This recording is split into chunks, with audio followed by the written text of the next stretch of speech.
இறை இயேசுவில் எனதருமை சகோதர சகோதரிகளே, பிரைஸ் தி லார்ட். இயேசுவுக்கே புகழ், மரியே வாழ்க. இந்த 17ஆம் அதிகாரத்தில் 3 முக்கியமான விஷயங்கள் நடக்கிறது. ஒன்று, கடவுள் ஆபிராமை ஆபிரகாம் என்று பெயர் மாற்றம் செய்கிறார். அதனுடைய அர்த்தத்தையும் கொடுக்கிறார். எண்ணற்ற நாடுகளுக்கு உன்னை நான் மூதாதையராக்குகிறேன் என்று அவருக்கு அந்த வாக்குத்தத்தம் கொடுக்கிறார். அது மட்டுமல்ல, அவரோடு ஒரு உடன்படிக்கை செய்து கொள்கிறார். இரண்டாவது இங்கே தான் பார்க்கிறோம். இரண்டாவது முக்கியமான விஷயம், ஆபிரகாமிடம் கடவுள் ஒரு முக்கியமான ஒப்பந்தம், உடன்படிக்கை செய்கிறார். அந்த உடன்படிக்கை என்னன்னா, உன் வழியாக அரசர்கள் எல்லாமே தோன்றுவார்கள். ஆனால் அந்த உடன்படிக்கையின் அடையாளமாக நீ விருத்த சேதனம் செய்து கொள்ள வேண்டும். உன்னுடைய பிள்ளைகளுக்கும் அந்த விருத்த சேதனத்தை செய்ய வேண்டும். எல்லா ஆண்களுக்கும், ஏன் நீ விலைக்கு வாங்கியிருக்கக்கூடிய ஆண்களுக்கும் கூட இந்த விருத்த சேதனம் நீங்கள் செய்யணும். அதுதான் என்னுடைய உடன்படிக்கையின் அடையாளம் என்று இந்த விருத்த சேதனத்தினுடைய அந்த கான்செப்டே இங்கிருந்து தான் ஆரம்பமாகிறது. மூன்றாவதாக, சாராயுடைய பேரும் மாற்றப்படுகிறது. ஆண்டவராகிய கடவுள் சாராயை சாரா என்று இவள் அழைக்கப்படுவாள் என்று வாக்குத்தத்தம் கொடுக்கிறார். அங்கு அதை சொன்ன உடனே, உன்னுடைய மனைவி சாராவுக்கும் ஒரு குழந்தை பெறும், அதை நான் ஆசி வழங்குவேன் என்று கடவுள் வாக்குத்தத்தம் கொடுக்கும் பொழுது, அங்கு ஆபிரகாம் நகைத்தார்.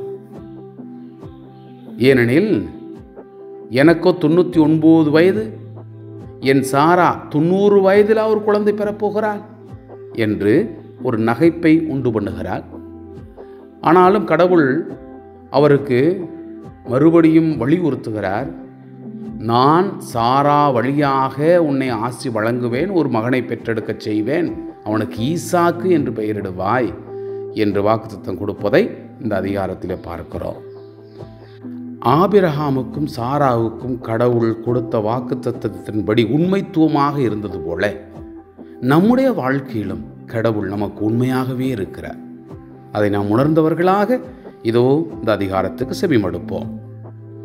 ஆபிரகாமுக்கு வயது 99 இருந்த பொழுது ஆண்டவர் அவருக்கு தோன்றி, நான் எல்லாம் வல்ல இறைவன், எனக்கு பணிந்து நடந்து மாசற்றவனாயிரு, உனக்கும் எனக்கும் இடையே ஒரு உடன்படிக்கையை நான் ஏற்படுத்தி கொள்வேன், உன்னை மிக மிக பெருகச் செய்வேன் என்றார்.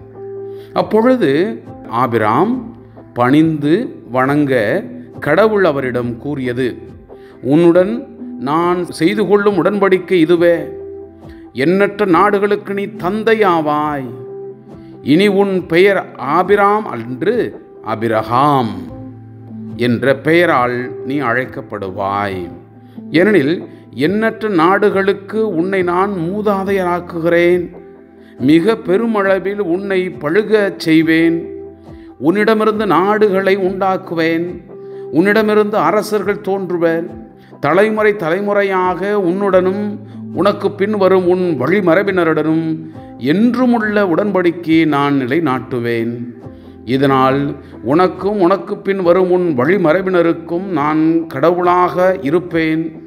நீ தங்கியிருக்கும் நாட்டையும் கானான் நாடு முழுவதையும் என்றுமுள்ள உரிமை சொத்தாக உனக்கும் உனக்கு பின் வரும் வழிமரபினருக்கும் வழங்குவேன். நான் அவர்களுக்கு கடவுளாக இருப்பேன் என்றார். மீண்டும் கடவுள் ஆபிரகாமிடம், நீயும் தலைமுறை தோறும் உனக்கு பின் வரும் உன் வழிமரபினரும் என் உடன்படிக்கையை கடைபிடிக்க வேண்டும்.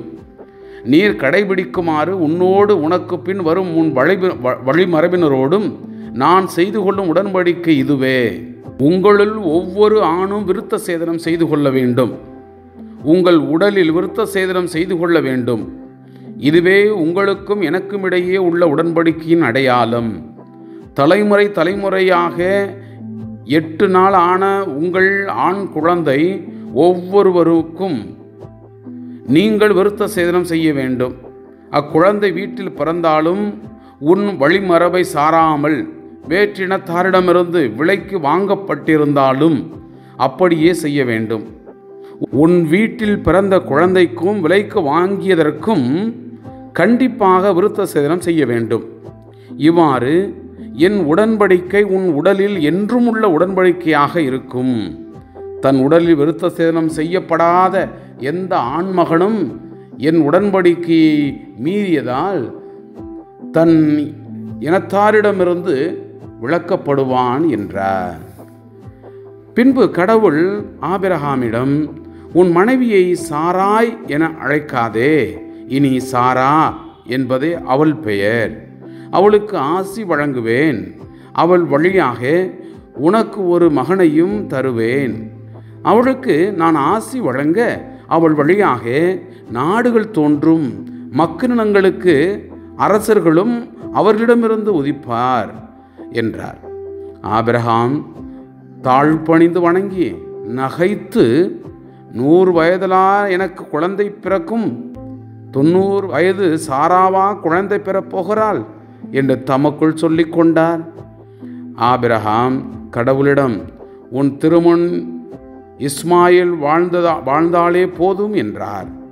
கடவுள் அவரிடம், அப்படியன்று உன் மனைவி சாராவும் உனக்கு ஒரு மகனை பெறுவாள். அவளுக்கு நீ ஈசாக்கு என பெயரிடுவாய். அவனுக்கு பின் வரும் அவன் வழிமரபினருடனும் என்றும் உள்ள உடன்படிக்கையை நான் நிலைநாட்டுவேன். இஸ்மாயிலை பற்றிய உன் வேண்டுதலை நான் கேட்டேன்.